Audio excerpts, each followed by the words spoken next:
Hi, everyone, and welcome back to the Wellzest podcast. Today's episode is going to be electrifying because I have Amita Sharma, who is the founder of NourishDoc. I've got to read you her bio because there is just so much goodness here. I don't want to miss a thing. So Amita has founded NourishDoc, which is a platform dedicated to helping women in their 40s and beyond navigate menopause and other overlooked aspects of women's health. After struggling with perimenopause herself while working in corporate America, she realized how little support and awareness existed. This inspired her to create a holistic, expert-led platform that focuses on self-care, education, and integrative wellness for women. Wow, wow, wow. What a mission, what a purpose. Amita, thank you so much for joining the podcast. Super excited to have you on today. We have so much to go over, and I don't want to delay.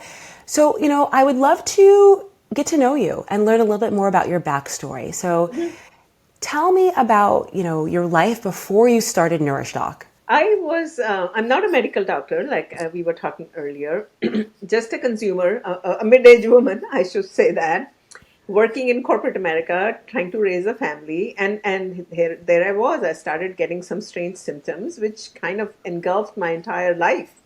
And that's who I was before I started NourishDoc.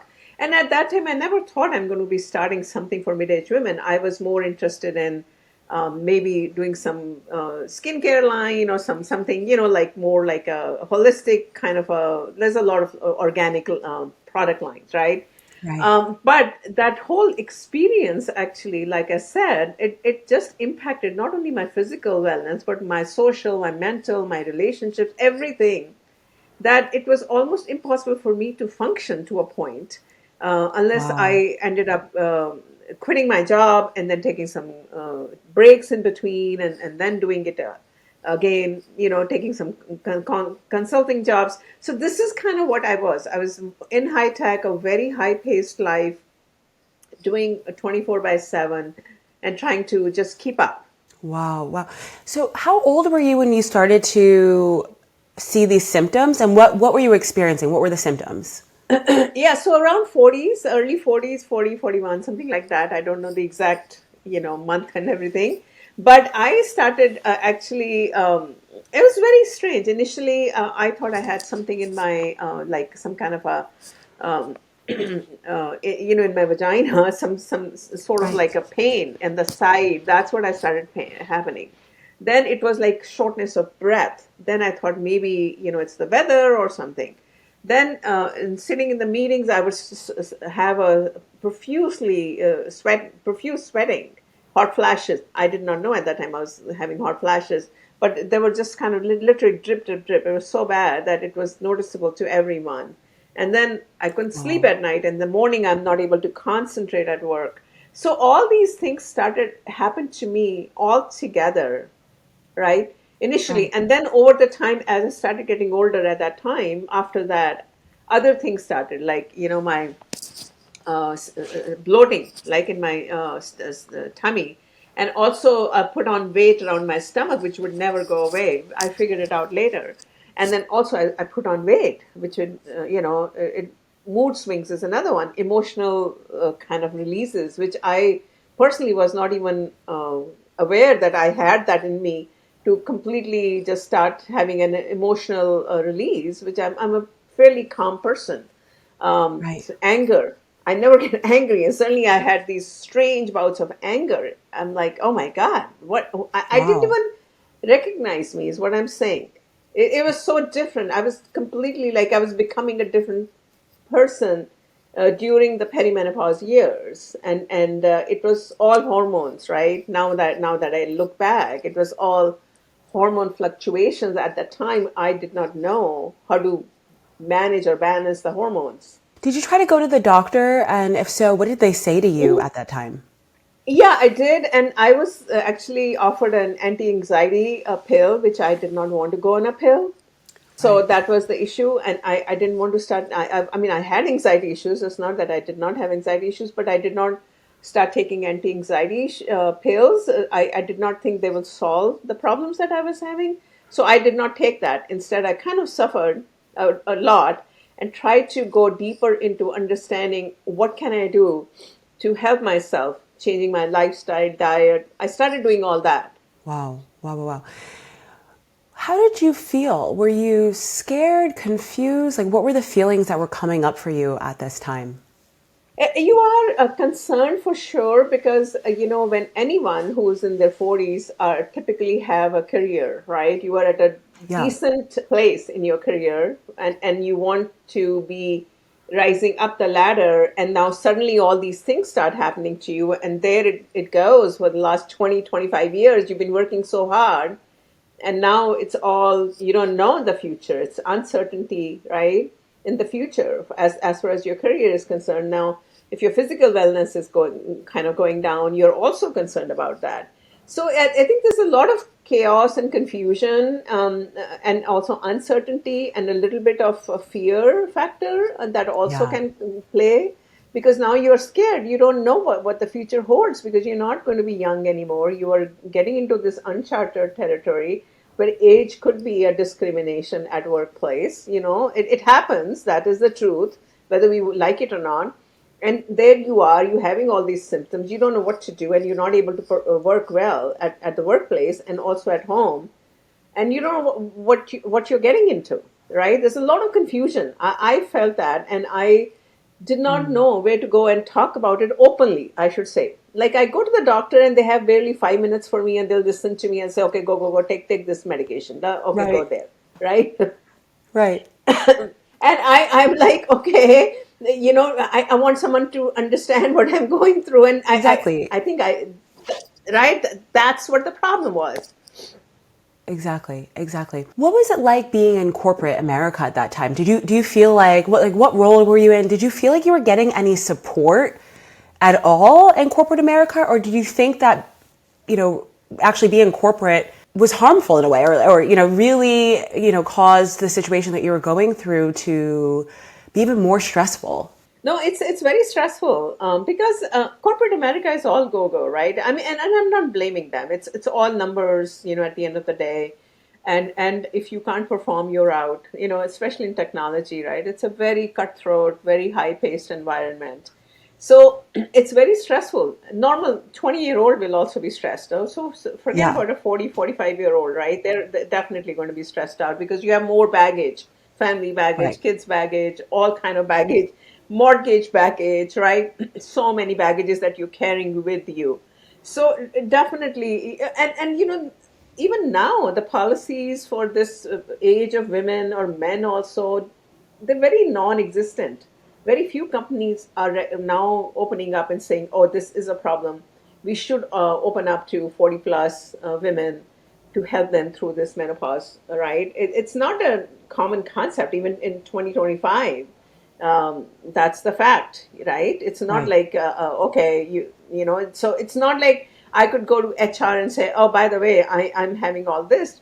More than Right. likely, she probably Yeah. doesn't know what the heck I'm talking. She or he doesn't know what the heck I'm talking about. So it's not that this was a commonly discussed Right. topic, is what I'm saying. That it's Right. on the board. Hey, if you're feeling like this, come and do this. Come and do this. It's not like that, Right. right? Why do you think that is? Like, why do you think that every woman will go through it, perimenopause into menopause? Why do you think in 2025 it's such a taboo and commonly, like hidden conversation? Why don't we discuss it? I think we women have to open up and start discussing it more. It becomes less of a taboo. Everybody as a community. It's not just one person. It's like the community. It's the overall idea of the community that this is taboo. Oh my God, I'm menopausal. Like typically women would think, oh, I'm getting into menopause. I might lose my feminine touch, right? I might not be as beautiful. Like, we women have been brainwashed Yeah. while we're young girls. It doesn't matter which ethnic, all that. You got to look pretty, you got to do this, you got to do that, right? So this is a bit of a, end of your periods and the menopause, and the, your looks, your physical attributes start changing. Some women start getting their hair thin, they start putting on weight. They don't look the same as they used to look when they were 20s and 30s. So you barely recognize you. And so all these things can have a low self-esteem and have an impact on your self-esteem and so many other things. And people feel like, oh my God, if I talk to anyone, there's a whole sense of not openness and the fear factor, Yes. Absolutely. Absolutely. If you were to rewrite this book, rewrite the book on, women's health conversations, women's beauty conversations, what would you write on the first page? What would that first page say? So the first page is really helping women that women body is complicated. That is Yeah. the first page. It is.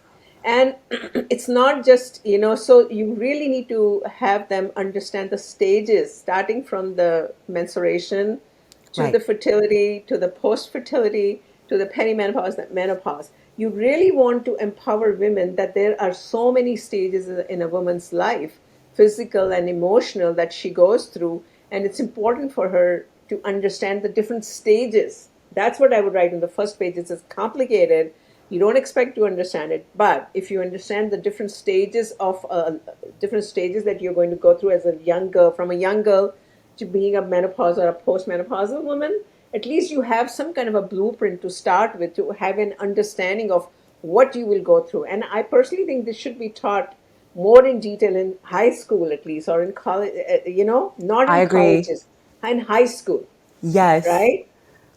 Because that way, they're old enough, they understand enough. When we're talking about sex education, so many other things in high schools and middle schools, this is a topic that a simple woman's physiology should be discussed, and could be a lecture or could be anything.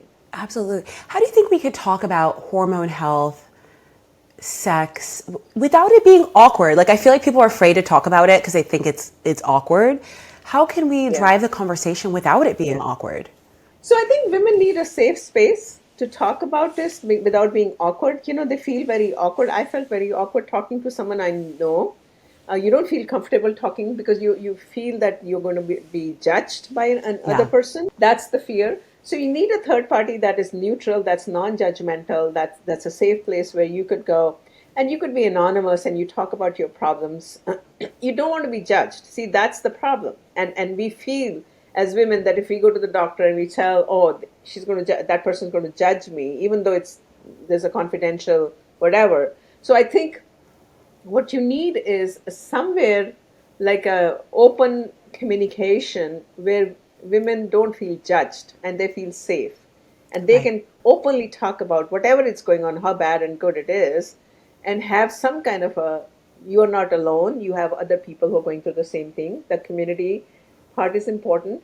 And also then expertise is also important. How do you navigate that? So there are two things. It's not just the expertise, or you go to the doctor and doctor tells you and it's over, but you also need support of a community from other women who are going through the same thing, and so that you don't feel alone, because loneliness is another issue that happens during this journey. Right, right. Absolutely. Which, what I think one of the beautiful things is that the platform that you founded, Nourish Doc, provides that, not only the expert support, the community. Walk me through, what was that aha moment that led you to start Nourish Doc? So like I said, I had a horrible this perimenopause journey, and at that time I never thought I'm going to do that. But in the last 2 3 years, I must have talked to about 4,000 holistic experts, and most of the holistic experts Wow. were mid-age women. I would say 80% of them were mid-aged women, and casually I'm talking to them. If someone is doing gut health, the other one is a hypnotherapist or a Reiki or whatever, and I'm talking to them, and I realize that all of them are either menopausal or going through the perimenopause, and they were all in another way talking about a second career after, when they could not handle this perimenopause menopause journey. So that's the aha moment I got. I'm like, oh my God, there's so many women who are changing their careers in their 40s because they don't want to do like me. And what if I just go deeper into this and see if there is anything in it? And then I started going deeper and talking to people, talking to a lot of experts. Hey, I'm thinking of this, I'm thinking of that. And that's when I realized that there is so much need, and there is so shrouded in mystery, this whole topic, right? Every single expert told me they did not know they were going through perimenopause. Can you imagine that? They Wow. themselves did not know. Every single one of them told me. Even a couple of two, three OBGYNs, they told me they are not even taught what perimenopause is in medical schools. It was on NBC. That's crazy. Like what? And this impacts our life. Yeah, Yeah, it's crazy. it's really And crazy. menopause is only 8 hours. Menopause is 8 hours of education in their 15 years of whatever. So, Wow. and then when I realized it's underfunded, under researched, shrouded in mystery, so many women are kind of like suffering in the sense they're changing their careers, they're changing their thing. This is something that needs to come out openly, and it needs to be discussed openly, and there has to be a cultural angle to it as well, because every woman, depending on the culture that she comes from, will go through this journey differently. That's the other thing. Nobody's like whatever I shared with me, someone else will have a different kind of a story. Wow. What's the one thing that you've really learned? Like one interesting thing, one surprising thing that you've learned from the women who are using Nourish Doc? Well, I think they want to help themselves. That's the one thing, Yeah. right?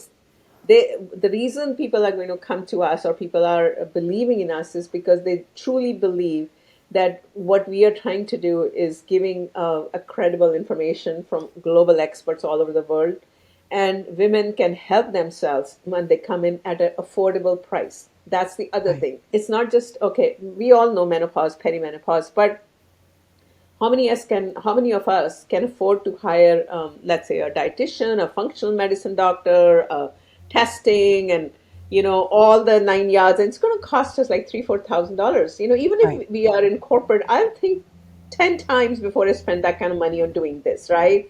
So it's the question of cost also, that we are able to give women a very simple self-care tools at less than $10 per month, and then they can go into spending more money. So we are really preparing them for what they should know, and then they can say, okay, if I want to spend whatever money, then they go there. So that, I think, is the other gap that I found, was the cost huge. Yeah. Insurance only covers like anti-anxiety, depression pills, like I told you, but there are so many other things that go along with this whole menopause, perimenopause. Or insurance will cover HRT, but what about your emotional health, your your mental health, your weight certainly is propped up. Insurance doesn't cover everything. Right. Financial wellness. There's so many things are going on. One pill is not going to fix all the issues. There's so Right. many little things, right? So that's what is Absolutely. important. Wow. What are some habits, just for you personally, that helped you during perimenopause and then in menopause? Yeah, so I actually believe a lot in holistic therapies, and that's what the platform talks about. Me personally, I believe a lot in Ayurveda, acupuncture, yoga, hypnotherapy, stuff like that. So I follow a very regimented daily routine. Right from the morning, I'll have like water with cumin, with some kind of cumin, turmeric, ginger, and some kind of a triphala, some Ayurvedic herbs in it, and boil Wow. it and drink it every single day. Okay. That helps with the gut health. A lot of women have issues with the gut health when they're going through this phase of the perimenopause journey. Then I also do use abhyanga, which is sort of like a medicated oil, and I kind of massage myself every single day in the morning. It helps a lot. Amazing. Amazing. I've never heard, I didn't know that. That's Yeah, really good to know. We'll have to like get a link for our viewers. And, if people want to try that, of course, this is not yeah. medical advice, but if you want to try it, there's No, strength in trying new exactly. things. It's just common wellness, common wellness. And Right. then I do some breathing exercises in the morning. I also have a face routine that do on a daily basis, right, for my face. And my oral health is very important. Yeah, what I Yes. do is I put coconut oil in my teeth and swish it, and spit it out. It helps with your oral health. Amazing. So this is kind of morning, and then eating right, eating enough protein and a balanced diet. I don't count my calories at all. I just make sure I have healthy fats, enough protein to get me through the day, all those things. And then exercising, going outdoors. I do that every single day, sort of like a forest bathing, or go to a park or walk or whatever. And that's very, very important. And the other thing is, I also do strength training during the week, which is very Okay. important for women to do bone health, because the Right. bone health, bone mass starts going down as you start getting older. Right, So these right. are, and then I'm very particular about what I'm eating. And then at night, I'm doing some simple meditation, very simple, nothing complicated, just like 2, 3 minutes. And maybe sometimes I'll do simple journaling or simple book, reading a book. But once a week, I'll oil my hair, Okay. like make sure, right, I oil my hair quite a bit so that my hair, and then I also take some vitamins and supplements to just keep myself energized. Just curious, what type of oil do you use in your hair? I know I still have quite a bit of hair. I do the same It's called thing. amla. Yeah, Amla. amla oil. It's called Okay. amla oil, Okay. and amla oil is Indian gooseberry. It's readily available Very cool. everywhere in Amazon and anywhere. I use that, and I also use sometimes bringraj oil. It's an Ayurvedic medicated oil that I use it on my hair once a week, and then I wash it up. And sometimes I'll also use a hair mask, just to kind of lather my hair with it or pamper my hair a little bit. So I'll do that a bit. I love These it. kind of things. So I do a lot of these spices and a lot of these things. I love it. I love it. That's amazing. Amazing. What do you think women in their 30s can start doing now? What can they start doing to prepare for perimenopause and menopause? So they should definitely be aware, right, what's coming to them. Because Right. there's a lot of data that talks about 10% of the women are getting perimenopausal in mid 30s. It's no longer Right. 40s, by the way. It's a data Wow. everywhere in the Wow. world. 10% of the women are starting to get perimenopausal in mid 30s. So I started getting, as I told you, in my early 40s, like 41, 42. But in today's day and age, women are getting younger perimenopausal. So they definitely need to understand what if they start getting perimenopause earlier. That could also impact their family if they haven't had kids by that time, the fertility. And we know the data, right? The fertility Right. has become such an important topic. So many couples have problems conceiving because couples are having kids later, because we women now want to have our careers before we have a family, right? All those things. Yes. So it's a society shift. But on the other hand, women need to pay a lot of attention to their menstrual health, which is very important, because that would be the first sign for them to see if they're getting perimenopausal. The irregular periods is the one that is the first sign when you can see, oh, I am trying to get perimenopausal. Right. Right. Good to know. Just thinking aloud here, there's a ton of advice out there. I think some of it is not that great. Like, what is one piece of advice on menopause or perimenopause that you just completely disagree with? So I think there is so much. Like one thing is, okay, one pill is going to fix everything, right? Yeah. That is something I completely disagree with, because there are so many ads that you will see. Oh, you take this and it will help you with hot flashes, maybe, but it won't help you with so many other things. So I think that, so menopause is a stage of life. It's almost like Mm, transformation of a woman into a completely new person, so to speak. and right. and one thing is not going to fix this stage of life. That is what is that. And people, or even some kind of other companies would say, hey, you take this and all your problems are solved. That's not going to happen. Right, right. I love that you said that. I love how you called it a transformation, and I think that that's just such a beautiful way to think about, the journey of perimenopause to menopause. It's Mhm. something that can be beautiful at the end of the day, and it's a part of a woman's journey, and we shouldn't be trying to just like fix it with the whole, here, take these pills and good luck. I feel like that's a lot of the advice. It's really tapping into your body and finding other ways, to really rise to the season, to be in that season of your life. I want to do something. I want to move to true or false. This is one of my favorite sections. I'm going to run you through a few questions, and would love for you to answer true or false. And if something needs more context, feel free to provide more context. So the first one is that you can experience brain fog during menopause. True. Okay. The second one is menopause symptoms can last for over a decade. True. Really? I didn't actually know Yeah. that. Hmm. Uh-oh. Corporate spaces are doing enough to support menopausal women. False. Yeah, I agree with that. I feel like Yeah. that's a whole That's a, other. yeah, that's a completely different Yeah, topic. yeah, exactly. Stress makes menopause symptoms worse. True. Stress is a huge, huge negative to menopausal symptoms, aggravating menopausal symptoms. And there's a lot of data that talks about menopause symptoms can last over a decade, even when you are postmenopausal. So, Wow. Wow, wow, wow. Sleep issues during menopause are normal and manageable. true. Okay. This next one, you can start preparing for menopause in your 30s. True. You Okay. can start preparing. Yeah, absolutely. Menopause is just about losing your period. No, it's false. False. Okay. Yeah. Anxiety and depression spikes are common during perimenopause. True. 50% of women go through anxiety.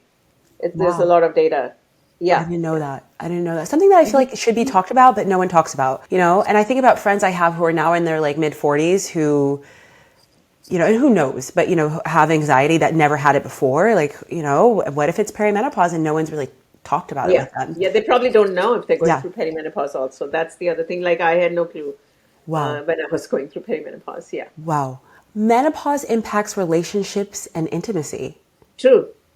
There's a huge symptom of lack of libido, loss of libido for women. And in fact, as men as well, men have their own issues, but women definitely can have one of the symptoms as loss of libido, and that can also impact relationships. Wow. Women of color face more barriers in menopause care. True. I'll just share with you the data again. Latino American women and African American women, they face menopause earlier than Caucasian women, like 47, 48, and their symptoms are more aggravated. Wow. Indian women have the menopause age around 46, 46, 45, 46, younger, much younger. Right. It's very scary.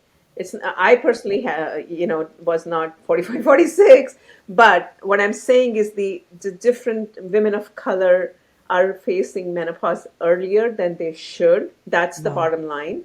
And Right. their symptoms can be aggravated, and it's not good for them from a because now your hormones are depleted earlier than they should have been, and it can also impact your later on your health as you get older, over 60, 65 and above. Wow. Wow, wow, wow.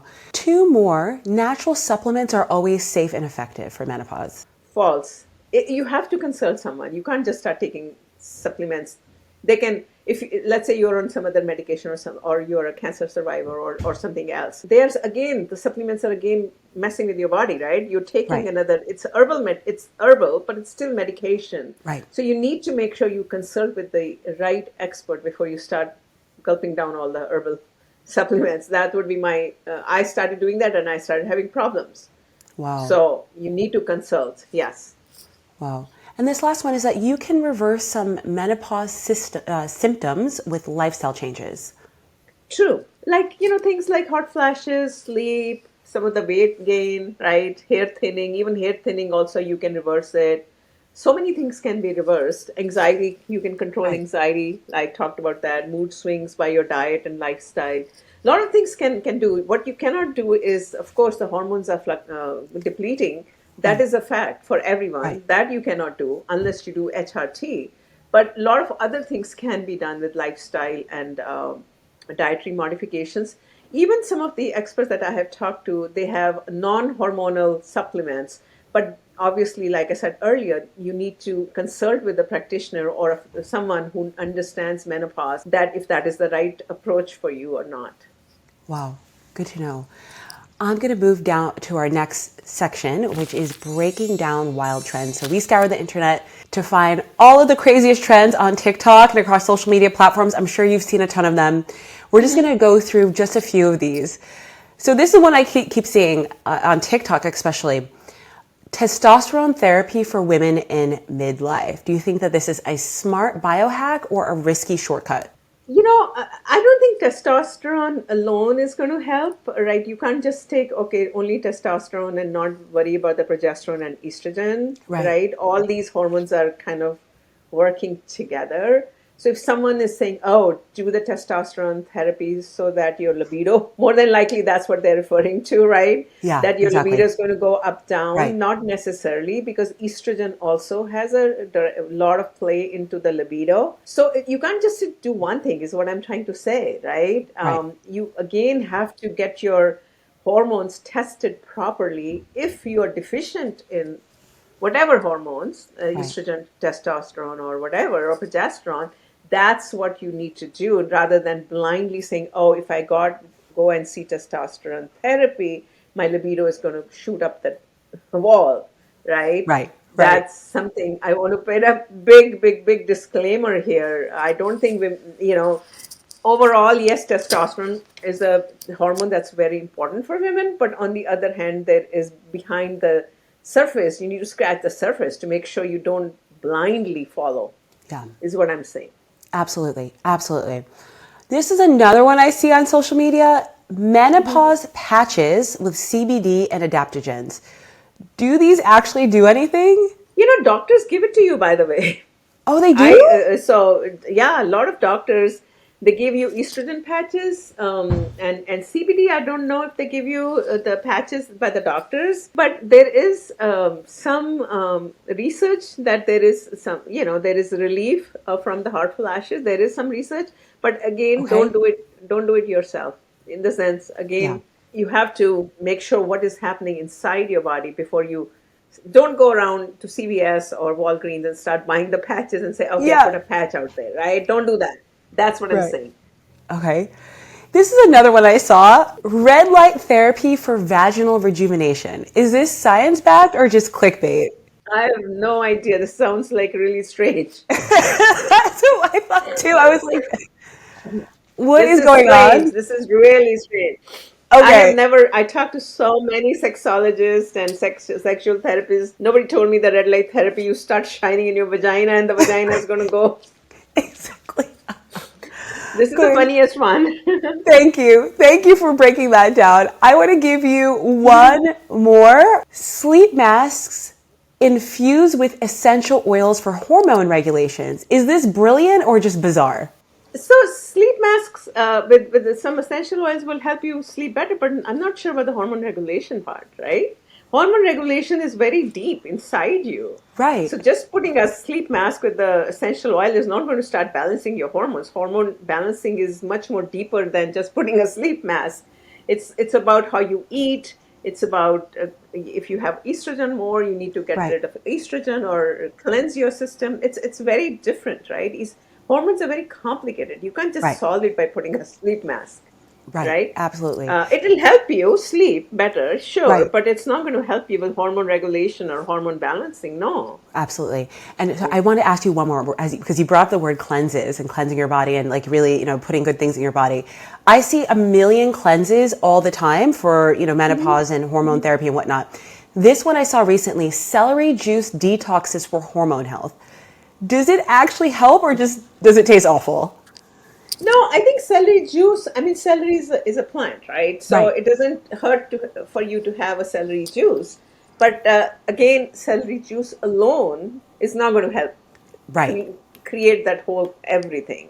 So Right. cleanse, if you want to cleanse your body, there's a whole process, in the sense like if you want to cleanse yourself, you need to prepare your body, then you need to put your body for 2 3 days into some kind of a mono diet and then there's a whole procedure like a medical detox or an Ayurveda panchakarma or so that's really if you want to cleanse and Right. detox your body, you really need to go to a medical detox facility or go to like an Ayurvedic panchakarma specialist who they know a specialist who they know how to help you detox. But if you want to do it yourself at home, then I do it. But what I do it is 3 days I'll follow a simple mono diet, Right. right? Right. Right. So and I'll take ghee, clarified butter, so that Okay. that kind of purges my system. It's I'm not feeding some extra ingredients to my system Right. to Right. help clean it up. Good to know. Good to know. I'm going to transition into the next part. We call this the Reddit rabbit hole. So what we've done is we go on Reddit and we find questions from real Redditors about menopause. I'm going to read you them and then would love to hear your thoughts. This first person, which was posted in the menopause subreddit, they said, what happens to our brain is the worst symptom.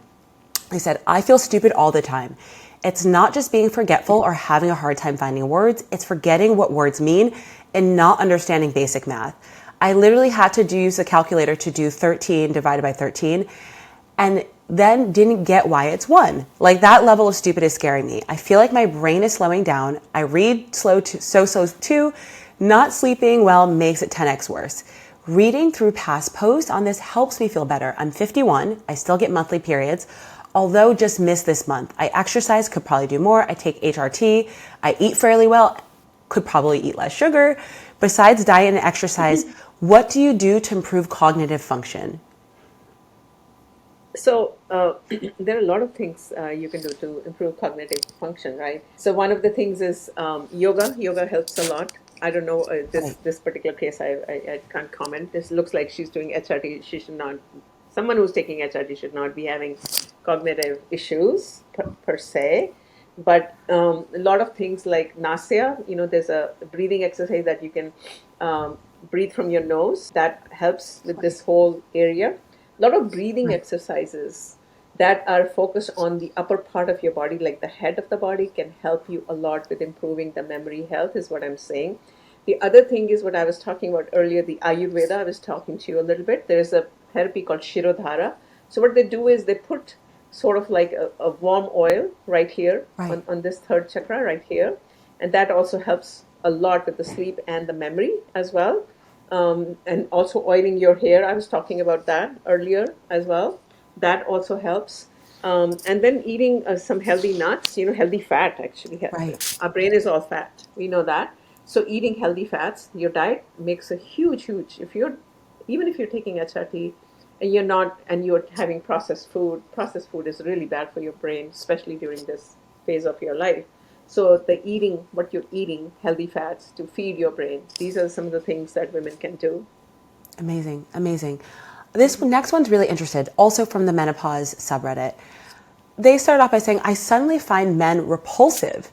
So they go on to say, I'm in early surgical menopause. I'm on HRT, waiting to start testosterone, and it's helping a lot with most of my symptoms. I'm single and have been for nearly a decade because of chronic health issues and an eating disorder.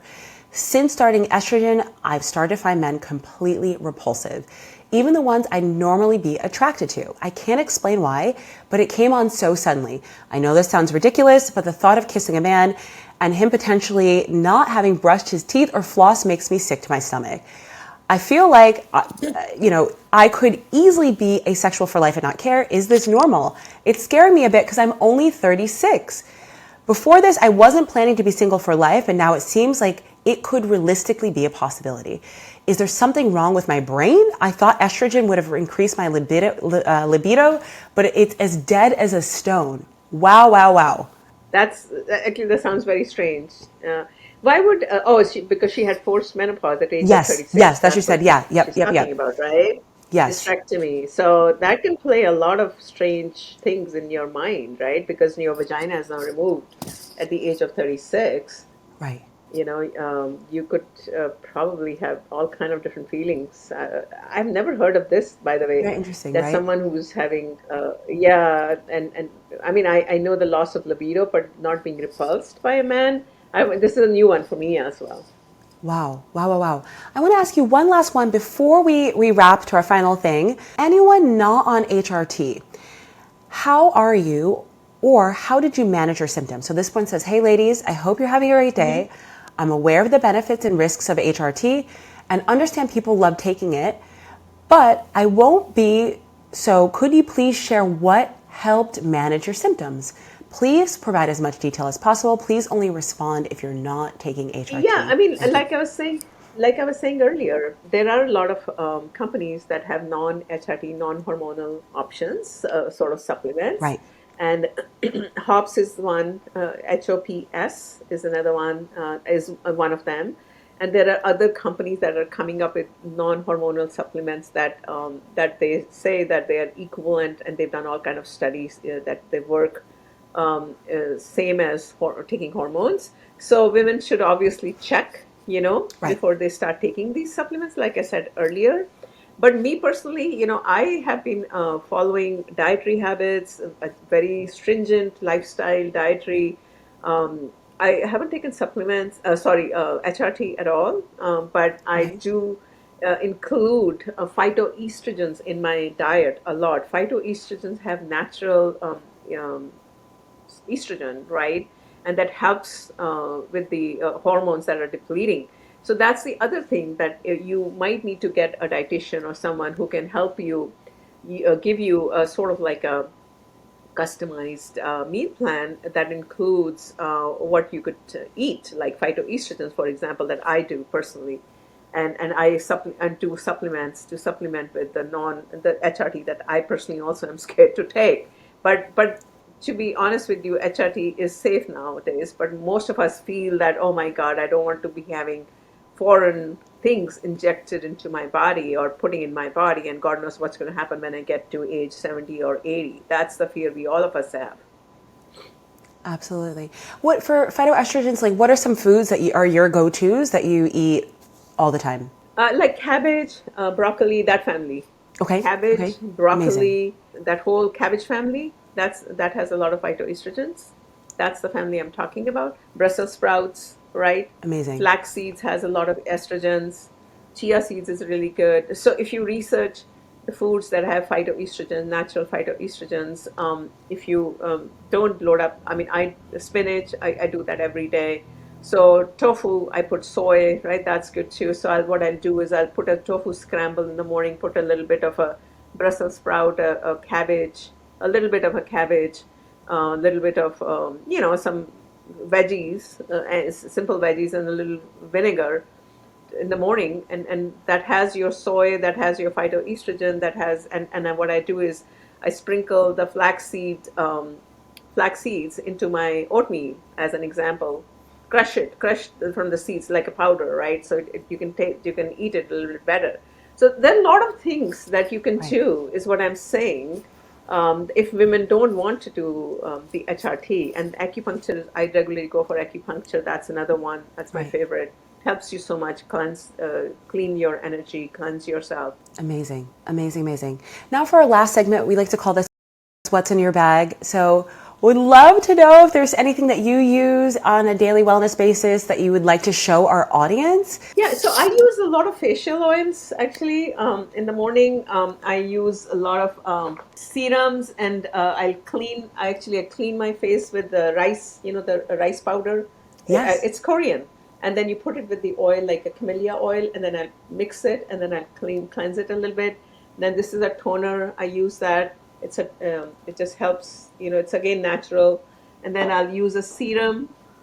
This is a serum I have. This is actually face toner again, but this kind of a serum I'll use in Okay. the morning. That was a toner, and this is a serum. Okay.